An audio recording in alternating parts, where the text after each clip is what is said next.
1 મિનિટનો કુકિંગ મંત્ર. ખાટા ઢોકળા અથવા તો સફેદ ઢોકળા ઘણી વખત આપણે બનાવતા હોય ત્યારે એકદમ ડ્રાય થઈ જતા હોય છે. તો આવું ન થાય એના માટે 2 થી 3 વાતનું ધ્યાન રાખવાનું છે. સૌથી પહેલાં તો જે ખીરું છે એ બહુ વધારે ઘટ્ટ ન હોવું જોઈએ અને બહુ વધારે ઢીલું પણ ન હોવું જોઈએ. જો બહુ વધારે ઢીલું હશે તો શું થશે કે ઢોકળા જ્યારે આપણે બાફવા માટે મૂકશું ત્યારે ફૂલશે તો ખરા પણ બેસી જશે. અને જો વધારે ઘટ્ટ હશે ને તો એ ઢોકળા છે એ સરસ રીતે ફૂલશે જ નહીં. તો આ વાતનું પણ ધ્યાન રાખવાનું છે. એની સાથે સાથે જે ખીરું તૈયાર કર્યું હતું એ ખીરું એટલે કે જો આપણે દાળ પીસીને બનાવી હોય તો એ અથવા તો લોટ લીધું હોય તો એ વધારે કરકરું ન હોવું જોઈએ.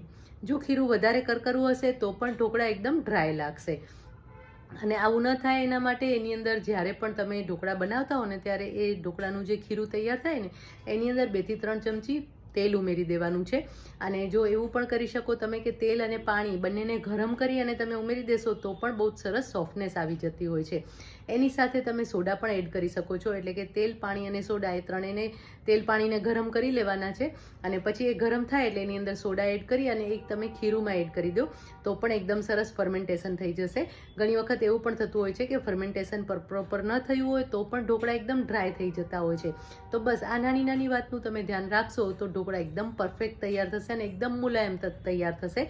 મોઢામાં મૂકતા જ ઓગળી જાય એવા સરસ તૈયાર થશે.